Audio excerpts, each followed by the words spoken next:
بسم اللہ الرحمن الرحیم۔ قرآن کی یہ صورت پڑھنے سے اچانک موت اور اچانک مصیبت نہیں آ سکتی۔ فرمان محمد صلی اللہ علیہ وسلم ہے کہ یہ صورت تمہیں اللہ کی پناہ میں لے جاتی ہے۔ یہ صورت حفاظت کا حصار ہے، نورانی ڈھال ہے، گناہوں پر تلوار ہے اور جنت کا ذریعہ ہے۔ محترم ناظرین، حضرت عثمان رضی اللہ تعالی عنہ نے فرمایا کہ نبی کریم صلی اللہ علیہ وسلم نے ارشاد فرمایا، کوئی بھی بندہ یہ صورت 3 مرتبہ صبح اور 3 مرتبہ شام کو پڑھ لیتا ہے، اسے کوئی چیز زمین میں ہو یا آسمان میں نقصان نہیں دے سکتی۔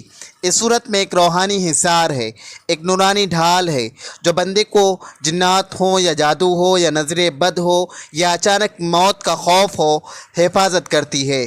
جو یقین کے ساتھ اس صورت کو صبح اور شام پڑھ لیتا ہے تو اللہ تبارک و تعالی اسے ایسی حفاظت عطا فرماتا ہے جو بندے کے وہم و گمان میں بھی نہیں ہوتی۔ یہ صورت بندے کے گرد ایک ایسا نورانی قلعہ بنا دیتی ہے کہ شیطان 1000 بار کوشش کرے مگر قریب بھی نہیں آ سکتا۔ اس صورت کے ساتھ جو دن طلوع ہوتا ہے وہ دن بندے کے لیے حفاظت کی ضمانت لے کر آتا ہے، اور جس رات میں یہ صورت پڑھی جائے اس رات اچانک موت کا سایہ بھی قریب نہیں آ سکتا۔ یہ صورت پڑھنے والا وہ خوش نصیب ہے جس کی زندگی سے اندیشے، وسوسے اور شیطانی چالیں ایک دم دور ہو جاتی ہے۔ یہ صورت دنیا کے ہر خوف پر غالب ہے۔ اس صورت کے ساتھ دل کو سکون ملتا ہے، رزق میں برکت آتی ہے، دشمن زیر ہو جاتے ہیں اور دل کا خوف اللہ کی رحمت سے بدل جاتا ہے۔ ایسی زندگی جو ہر وقت غیر مرئی مراحل کی زد میں ہو، وہ قرآن کی صورت کے سبب محفوظ، مطمئن اور باوقار ہو جاتی ہے۔ اس صورت کے ساتھ جینے والا انسان جب صبح کرتا ہے تو گویا خود کو اللہ کی مکمل پناہ میں دے دیتا ہے۔ سن لو، جب تک یہ صورت تمہاری زبان پر جاری ہے اور جب تیرے دل میں اس صورت پر یقین کامل ہوگا تو دنیا کی کوئی طاقت تیرا کچھ نہیں بگاڑ سکتی۔ وہ صورت یہ ہے۔ محترم ناظرین، ہمارا آج کا وظیفہ قرآن پاک کی ایک ایسی صورت کا وظیفہ ہے جو کہ بہت ہی زیادہ بابرکت اور پر اثر ہے۔ جو شخص یہ صورت پڑھتا ہے تو حضور پاک صلی اللہ علیہ وسلم کا فرمان ہے کہ وہ اللہ تبارک و تعالی کی پناہ میں آ جاتا ہے۔ یہ صورت حفاظت کا حصار ہے، نورانی ڈھال ہے، گناہوں پر تلوار ہے اور جنت کا ذریعہ ہے۔ حضور پاک صلی اللہ علیہ وسلم نے فرمایا، قرآن پاک کی یہ صورت پڑھنے والا اچانک موت اور اچانک مصیبت سے محفوظ رہے گا۔ یہ صورت پڑھنے سے آپ کو کبھی مایوسی کا سامنا نہیں کرنا پڑے گا، اور انشاءاللہ یہ صورت پڑھنے سے آپ کی تمام پریشانیاں دور ہو جائیں گی، تمام حاجات پوری ہوں گی۔ یہ صورت پڑھنے سے اللہ تبارک و تعالی آپ کی روزی رزق میں اپنی غیبی مدد نازل کرے گا، اور جو شخص یہ صورت پڑھتا ہے تو اس پر اللہ تبارک و تعالی کی خاص رحم و کرم نازل ہوتی ہے۔ ہمارا آج کا وظیفہ بہت ہی طاقتور اور مجرب وظیفہ ہے، اور یہ بہت سے لوگوں کا آزمایا ہوا عمل ہے۔ میری آپ سے گزارش ہے کہ آپ بھی اس عمل کو لازمی کریں تاکہ آپ بھی اللہ تبارک و تعالی کی حفاظت میں رہیں اور آپ کی تمام مشکلات، پریشانی اور مصیبتیں ٹلتی رہیں۔ ناظرین، دنیا کی زندگی فانی ہے اور اس کا فتنہ ہر لمحہ انسان کو کسی نئی آزمائش میں ڈال سکتا ہے۔ کبھی اچانک موت تو کبھی بے خبر مصیبت انسان کو ایسے گھیر لیتی ہے کہ بچاؤ کا کوئی راستہ نظر نہیں آتا، مگر اللہ تبارک و تعالی کی رحمت نے ہمیں بے یار و مددگار نہیں چھوڑا۔ اس نے ہمیں قرآن جیسی عظیم نعمت عطا فرمائی جس کی ایک ایک آیت شفا ہے، رحمت ہے اور حفاظت کا حصار ہے۔ اسی قرآن مجید میں ایک ایسی صورت بھی موجود ہے جس کے بارے میں رسول اللہ صلی اللہ علیہ وسلم نے ارشاد فرمایا کہ جو شخص اس صورت کی تلاوت کرتا ہے اس پر اچانک موت نہیں آتی اور وہ اچانک آنے والی مصیبتوں سے بھی محفوظ رہتا ہے۔ یہ صورت اللہ تبارک و تعالی کی طرف سے بندے کے گرد نورانی ڈھال بن جاتی ہے، اسے شیطان کے شر، دنیا کے فتنوں اور آخرت کی ہولناکیوں سے بچاتی ہے۔ یہ صورت اللہ کے عرش سے نازل ہونے والی ایک ایسی نعمت ہے جو پڑھنے والے کو اللہ کی امان میں دے دیتی ہے، گناہوں کی زنجیریں توڑنے والی، قبر کی وحشتوں کو ختم کرنے والی اور جنت کے دروازوں کو کھولنے والی، یہ صورت ہر مسلمان کے دل کو تھام لینے والی ہے۔ اس کی ایک بار تلاوت بھی ایمان کو تازگی بخشتی ہے، اور جو اسے روزانہ پڑھ لے وہ اللہ کے خصوصی حضرت عائشہ رضی اللہ تعالی عنہا سے روایت ہے کہ وہ فرماتی ہیں کہ نبی کریم صلی اللہ علیہ وسلم ایک سفر میں تشریف لے جا رہے تھے، اور ہم امہات المؤمنین بھی آپ صلی اللہ علیہ وسلم کے ہمراہ تھیں۔ اس سفر کے دوران ام المؤمنین حضرت صفیہ رضی اللہ تعالی عنہا کا اونٹ بیمار ہو گیا اور وہ سوار ہونے سے عاجز آ گئی، جبکہ حضرت زینب بن جہش رضی اللہ تعالی عنہا کے پاس ایک زائد اونٹ موجود تھا۔ نبی پاک صلی اللہ علیہ وسلم نے ان سے ارشاد فرمایا کہ صفیہ کا اونٹ بیمار ہو گیا ہے اور تمہارے پاس زائد اونٹ موجود ہے، اگر تم ان کو ایک اونٹ دے دو تو بہتر ہے۔ حضرت زینب رضی اللہ تعالی عنہا نے جواب میں عرض کیا، یا رسول اللہ صلی اللہ علیہ وسلم، کیا میں اس یہودیہ کو اپنا اونٹ دے دوں؟ یہ سن کر نبی کریم صلی اللہ علیہ وسلم بہت ناراض ہوئے، کیونکہ حضرت صفیہ رضی اللہ تعالی عنہا یہود النسل تھی اور بعد ازاں ایمان لا کر ازواج مطہرات میں شامل ہوئی تھی۔ آپ صلی اللہ علیہ وسلم نے حضرت زینب رضی اللہ تعالی عنہا کی یہ بات سخت ناگوار سمجھی اور ان سے ناراض ہو کر بات چیت بند کر دی۔ یہ واقعہ حجۃ الوداع کے سفر میں ذی الحجہ کے دوران پیش آیا تھا۔ آپ صلی اللہ علیہ وسلم کی ناراضگی کا یہ عالم تھا کہ نہ صرف ان سے بات نہ کی، بلکہ اس ناراضگی کا اثر اس قدر گہرا اور طویل ہوا کہ پورا باقی ذی الحجہ گزر گیا، محرم گزر گیا، سفر کا مہینہ بھی ختم ہو گیا، یہاں تک کہ ربیع الاول کا آغاز ہو گیا اور چند دن بھی گزر گئے، لیکن نبی کریم صلی اللہ علیہ وسلم نے حضرت زینب رضی اللہ تعالی عنہا سے بات نہ کی۔ حضرت زینب رضی اللہ تعالی عنہا نے جب دیکھا کہ اتنا طویل عرصہ ہو چکا ہے اور رسول اللہ صلی اللہ علیہ وسلم کی ناراضگی اب تک دور نہیں ہوئی، تو انہوں نے یہ گمان کیا کہ شاید اب آپ صلی اللہ علیہ وسلم کو ان سے کوئی تعلق باقی نہیں رہا، لہذا انہوں نے اپنا بستر، اپنی چارپائی اور دیگر سامان لپیٹ لیا اور الگ ہو گئی۔ ان کا یہ عمل ان کے دل کی گہرائی سے نکلا ہوا درد تھا۔ وہ اس حالت میں الگ ہو گئی کہ دل غم سے بوجھل تھا کہ شاید اللہ کے نبی پاک صلی اللہ علیہ وسلم کی ذات مبارکہ میں اب ان کے لیے کوئی جگہ نہیں رہی، لیکن یہ بھی ان کی عظمت تھی کہ باوجود اپنے دل کے درد کے اور ناراضگی کی شدت کے وہ ادب کی دامن حیات تھامے رہی۔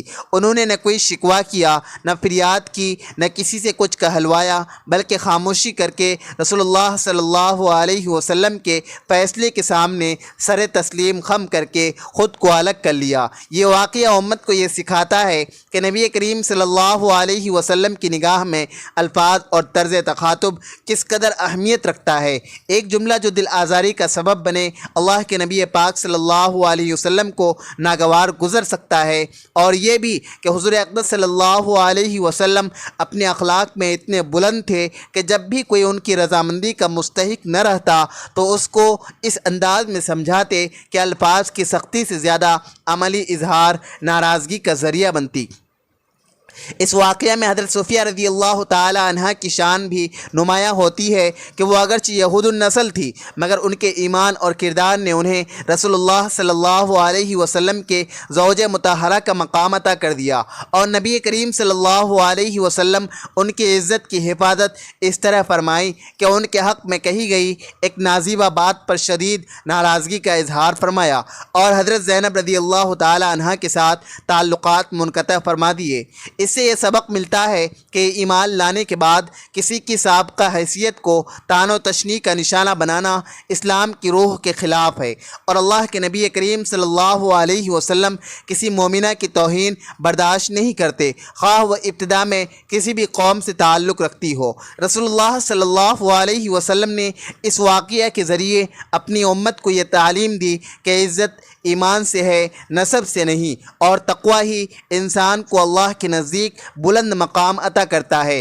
جیسے قرآن کریم میں ارشاد ہوا، اور یہ بھی کہ ازدواجی زندگی میں نرمی، حلم اور برداشت سے کام لینا ہی اصل کامیابی ہے، جبکہ کسی کی سابقہ زندگی کو بار بار یاد دلانا یا اس پر طعنہ دینا انسان کو اللہ اور اس کے رسول صلی اللہ علیہ وسلم کی ناراضگی کا مستحق بنا دیتا ہے۔ یہ واقعہ ہمیں آج بھی سکھاتا ہے کہ ہمیں اپنی گفتگو میں احتیاط برتنی چاہیے اور کسی کی سابقہ حیثیت پر اس کی موجودہ عزت کو کم نہ کرنا، خاص طور پر اگر وہ اللہ اور اس کے رسول صلی اللہ علیہ وسلم کی اطاعت میں آ چکا ہو۔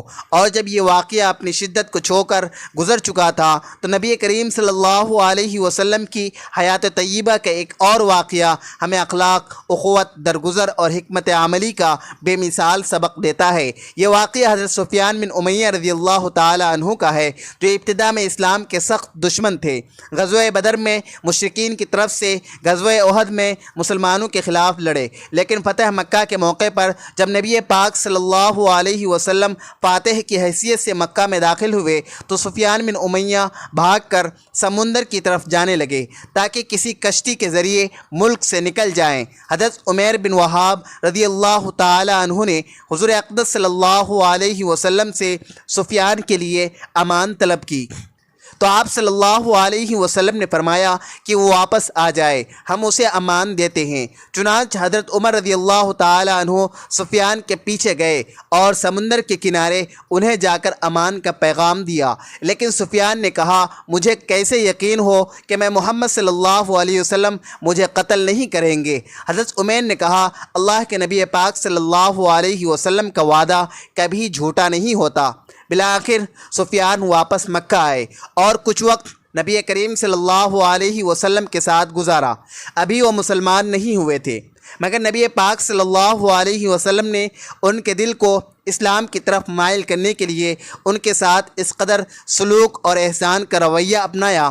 حنین کی غنیمت میں جب بہت سا مال مسلمانوں کے ہاتھ آیا تو نبی کریم صلی اللہ علیہ وسلم نے سفیان بن امیہ کو 100 اونٹ عطا فرمائے اور پھر تھوڑا سا وقفہ دے کر مزید 50 اونٹ دے دیے اور پھر ایک بار اور 50 اونٹ دے کر 300 اونٹ عطا فرمائے۔ سفیان حیرت میں پڑ گئے کہ ایسا احسان تو کوئی بادشاہ بھی نہیں کرتا، یہ تو وہ شخصیت ہے جو سچ میں اللہ کا رسول ہے۔ چنانچہ ان کے دل میں اسلام کی سچائی بیٹھ گئی اور وہ دل سے مسلمان ہو گئے۔ انہوں نے خود کہا کہ مجھے اس وقت اسلام سے زیادہ کسی چیز سے نفرت نہ تھی، مگر اللہ کے رسول صلی اللہ علیہ وسلم کی سخاوت اور حسن سلوک نے میرا دل جیت لیا۔ یہ واقعہ نبی کریم صلی اللہ علیہ وسلم کے حسن سلوک کی مثال ہے جو دلوں کو تسخیر کر لیتے ہیں۔ نبی کریم صلی اللہ علیہ وسلم صرف دشمن کو زیر نہیں کرتے تھے بلکہ دلوں کو مسخر کرتے تھے، ان کے دل کی دیواریں گرا دیتے تھے اور محبت سے انہیں اسلام کی روشنی میں لے آتے تھے۔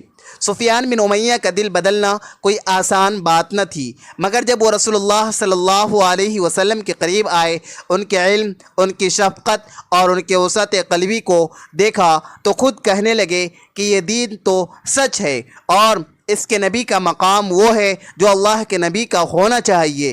اس طرح اسلام ایک دشمن کے دل میں محبت سے داخل ہوا اور ایک سخت دل انسان نرم دل مومن بن کر رہ گیا۔ یہ واقعہ امت کو یہ سکھاتا ہے کہ صرف زبان سے نہیں بلکہ اپنے رویے سے، اپنے اخلاق سے اور اپنے عمل سے دلوں کو جیتنا چاہیے۔ اس لیے اگر کسی کے دل میں اسلام کی روشنی ڈالنی ہو تو اسے رسول اللہ صلی اللہ علیہ وسلم کی سیرت کے آئینے میں دکھاؤ، کیونکہ یہی وہ راستہ ہے جس سے دشمن دوست بن جاتا ہے، نفرت محبت میں ڈھل جاتی ہے اور کفر ایمان میں بدل جاتا ہے۔ اور جب سفیان بن امیہ رضی اللہ تعالی عنہ کا دل اسلام کی روشنی سے منور ہو چکا تھا تو اس کے کچھ ہی عرصے بعد ایک اور ایمان افروز واقعہ ہمیں نبی کریم صلی اللہ علیہ وسلم کے صبر و استقامت اور امت کے غم میں ڈوبے ہوئے دل کی جھلک دکھاتا ہے۔ وہ واقعہ طائف کا ہے، جب رسول اللہ صلی اللہ علیہ وسلم اپنے چچا ابو طالب، اپنی زوجہ محترمہ حضرت خدیجہ رضی اللہ تعالی عنہا کی وفات کے بعد مکہ کی سختیوں سے مجبور ہو کر طائف تشریف لے گئے۔ کہ شاید وہاں کے لوگ اسلام کو قبول کر لیں اور اللہ کا پیغام سننے کو تیار ہو جائیں، لیکن طائف والوں نے آپ صلی اللہ علیہ وسلم کے ساتھ بدترین سلوک کیا۔ سرداروں نے نہ صرف انکار کیا بلکہ شہر کے اوباش لڑکوں کو آپ صلی اللہ علیہ وسلم کے پیچھے لگا دیا، جنہوں نے آپ صلی اللہ علیہ وسلم کو پتھر مارے، یہاں تک کہ آپ صلی اللہ علیہ وسلم کے نالین مبارک خون سے بھر گئے، اور حضرت زید بن حارث رضی اللہ تعالی عنہ جو آپ کے ساتھ تھے ان کا سر بھی زخمی ہو گیا۔ جب آپ صلی اللہ علیہ وسلم اس حال میں شہر سے باہر نکلے تو ایک باغ میں بیٹھ کر اللہ تبارک و تعالی سے فریاد کی، اے اللہ، میں اپنی بے بسی، اپنی کمزوری اور لوگوں کی نگاہوں میں اپنی بے قدری کی شکایت تجھی سے کرتا ہوں۔ اے ارحم الراحمین، میرا رب ہے، اگر تم مجھ سے ناراض نہیں تو مجھے کسی کی پرواہ نہیں، لیکن تیری عافیت مجھے زیادہ عزیز ہے۔ نبی کریم صلی اللہ علیہ وسلم کی یہ دعا اس انداز میں فریاد کرنا بتاتا ہے کہ ایک نبی کا دل کتنا نرم ہوتا ہے۔ وہ دشمنی کا بدلہ بد دعا سے نہیں لیتے بلکہ دعا سے لیتے ہیں۔ اسی لمحے اللہ تبارک و تعالی نے آپ صلی اللہ علیہ وسلم کے پاس حضرت جبرائیل علیہ السلام کو بھیجا اور عرض کیا کہ اگر آپ حکم دیں تو ان پہاڑوں کو جو طائف کے دونوں جانب ہیں ان پر ملا دیا جائے اور یہ قوم ہلاک کر دی جائے۔ لیکن حضور اقدس صلی اللہ علیہ وسلم نے جواب میں فرمایا، نہیں، بلکہ میں دعا کرتا ہوں کہ اللہ ان کی نسل میں ایسے لوگ پیدا کرے جو اس دین کو قبول کریں گے اور ایک دن اللہ کے دین کے سچے علمبردار بنیں گے۔ یہ وہ رحم دل نبی کریم صلی اللہ علیہ وسلم ہیں جنہیں ان کے رب نے رحمت للعالمین بنایا تھا، جنہیں تکلیف دی گئی، جنہیں پتھر مارے گئے، جن پر ظلم و ستم کیا گیا، لیکن آپ کی زبان سے بد دعا کے بجائے دعا نکلی۔ اور آج دیکھ لو، طائف وہی شہر ہے جہاں قرآن پاک پڑھا جاتا ہے، اذانیں گونجتی ہیں، مسجدیں آباد ہیں اور اسلام اپنی روشنی بکھیر رہا ہے۔ یہ نبی کریم صلی اللہ علیہ وسلم کی دعا کی قبولیت ہے کہ دشمنوں کے دل بدل گئے، ان کی نسلیں مومن بن گئی اور طائف ایمان کا مرکز بن گیا۔ یہ واقعہ ہمیں دکھاتا ہے کہ صبر کی انتہا پر بھی نرمی کی فتح ہے، اور یہ کہ جو شخص اللہ کی رضا کے لیے سب کچھ جھیلتا ہے، اللہ اسے دنیا و آخرت دونوں میں سرفراز کر دیتا ہے۔ حضرت عثمان بن عفان رضی اللہ تعالی عنہ وہ جلیل القدر صحابی ہیں جنہیں نبی کریم صلی اللہ علیہ وسلم نے 2 بیٹیوں کے نکاح کا شرف بخشا اور فرمایا، اگر میری تیسری بیٹی ہوتی تو میں وہ بھی عثمان کے نکاح میں دے دیتا۔ حضرت عثمان رضی اللہ تعالی عنہ کو عبادت میں خشوع و خضوع، سخاوت، حیا اور تقوی میں ایک خاص مقام حاصل تھا۔ حضرت عثمان رضی اللہ تعالی عنہ نے فرمایا کہ نبی کریم صلی اللہ علیہ وسلم نے ارشاد فرمایا، کوئی بھی بندہ یہ سورت 3 مرتبہ صبح اور 3 مرتبہ شام کو پڑھ لیتا ہے، اس کو کوئی چیز زمین میں ہو یا آسمان میں نقصان نہیں دے سکتی۔ اس سورت میں ایک روحانی حصار ہے، ایک نورانی ڈھال ہے جو بندے کے گناہوں، جنات ہوں یا جادو ہو یا نظر بد ہو یا اچانک موت کا خوف ہو، جب بندہ یقین کے ساتھ قرآن کی اس سورت کو صبح اور شام پڑھ لیتا ہے تو اللہ تبارک و تعالی اسے ایسی حفاظت عطا فرماتا ہے جو بندے کے وہم و گمان میں بھی نہیں ہوتی۔ یہ کلمات بندے کے گرد ایک ایسا نورانی قلعہ بنا دیتے ہیں کہ شیطان 1000 بار کوشش کرے مگر قریب بھی نہیں آ سکتا۔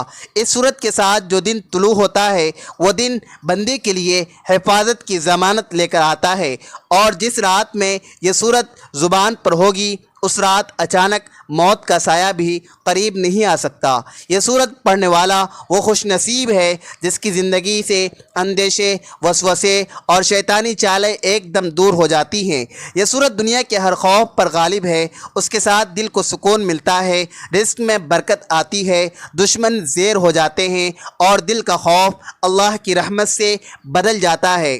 ایسی زندگی جو ہر وقت غیر حملوں کی زد میں ہو وہ قرآن کی اس صورت کے سبب محفوظ، مطمئن اور باوقار ہو جاتی ہے۔ اس صورت کے ساتھ جینے والا انسان جب صبح کرتا ہے تو گویا خود کو اللہ کی مکمل پناہ میں دے دیتا ہے۔ سن لو، جب تک یہ صورت تیری زبان پر جاری ہے اور جب تیرے دل میں اس پر کامل یقین ہوگا تو دنیا کی کوئی طاقت تیرا کچھ نہیں بگاڑ سکتی۔ حضرت عثمان رضی اللہ تعالی عنہ کی زبان پر اکثر ایک دعا جاری رہتی تھی جو رسول اللہ صلی اللہ علیہ وسلم نے سکھائی تھی۔ وہ دعا یہ تھی، حضرت عثمان رضی اللہ تعالی عنہ نے فرمایا کہ میں نے نبی کریم صلی اللہ علیہ وسلم کو یہ فرماتے ہوئے سنا کہ جو شخص صبح کے وقت 3 مرتبہ اور شام کے وقت 3 مرتبہ یہ دعا پڑھ لے تو اسے کوئی بھی آنے والی مصیبت نقصان نہیں دے سکتی۔ چنانچہ حضرت عثمان رضی اللہ تعالی عنہ نے فرمایا کہ جب سے میں نے یہ سنا کبھی ترک نہیں کی۔ ایک مرتبہ مدینہ کے اطراف میں وبا پھیلی، لوگ اچانک بیمار ہونے لگے، خوف کے سائے پھیل گئے، لیکن جن لوگوں کو یہ دعا یاد تھی اور وہ اسے یقین کامل کے ساتھ صبح و شام پڑھتے تھے، وہ اس آزمائش سے محفوظ رہے۔ ایک شخص نے حضرت عثمان رضی اللہ تعالی عنہ سے پوچھا کہ کیا واقعی چند الفاظ اتنے اثر رکھتے ہیں؟ تو حضرت عثمان رضی اللہ تعالی عنہ نے فرمایا، یہ الفاظ نہیں، یہ اللہ کا نام ہے، اور اللہ کے نام کے ساتھ کوئی چیز زمین میں ہو یا آسمان میں نقصان نہیں دے سکتی۔ یہ صرف دعا نہیں بلکہ ایک روحانی حصار ہے۔ جب بندہ یقین کامل کے ساتھ اللہ کے کلام کو اور قرآن مجید کی صورت کو صبح اور شام کا ساتھی بناتا ہے تو اللہ تبارک و تعالی اسے ایسی حفاظت عطا فرماتا ہے جو بندے کے وہم و گمان میں بھی نہیں ہوتا۔ حضرت عثمان رضی اللہ تعالی عنہ کا یہ عمل نہ صرف ان کے لیے باعث حفاظت بنا بلکہ امت کے لیے بھی ایک ایسا خزانہ چھوڑ گیا جو قیامت تک محفوظ رہے گا۔ محترم ناظرین، اب ہم وظیفے کی جانب چلتے ہیں۔ وہ کون سی صورت ہے جو آپ نے پڑھنی ہے تو میں آپ کو اس ویڈیو میں بتانے والا ہوں۔ آپ نے سب سے پہلے حضور پاک صلی اللہ علیہ وسلم کی ذات اقدس پر درود پاک کا نذرانہ پیش کرنا ہے۔ درود پاک آپ کوئی سا بھی پڑھ سکتے ہیں۔ ایک بار ثواب کی نیت سے میرے ساتھ بھی درود پاک پڑھ لیں۔ اللہم صلی علی محمد وعلی آل محمد کما صلیت علی ابراہیم وعلی آل ابراہیم انکا حمید مجید۔ اللہم بارک علی محمد وعلی آل محمد کما بارکت علی ابراہیم وعلی آل ابراہیم انکا حمید مجید۔ درود پاک پڑھنے کے بعد آپ نے ایک مرتبہ سورۃ الملک کی تلاوت کرنی ہے۔ سورہ ملک کی تلاوت کرنے کے بعد آپ نے یہ کلمات پڑھنے ہیں، لا الہ الا اللہ العظیم الحلیم، لا الہ الا اللہ رب العرش العظیم، لا الہ الا اللہ رب السماوات و رب الارض و رب العرش الکریم۔ اللہ کے علاوہ کوئی خدا نہیں جو بہت بڑا بردبار ہے، اللہ کے علاوہ کوئی خدا نہیں جو بڑے عرش کا رب ہے، اللہ کے علاوہ کوئی خدا نہیں جو آسمانوں کا رب ہے اور زمین کا رب ہے اور عزت والے عرش کا رب ہے۔ یہ دعا آپ نے صرف 21 مرتبہ پڑھنی ہے اور اس کے بعد آپ نے آخر میں درود پاک پڑھنا ہے۔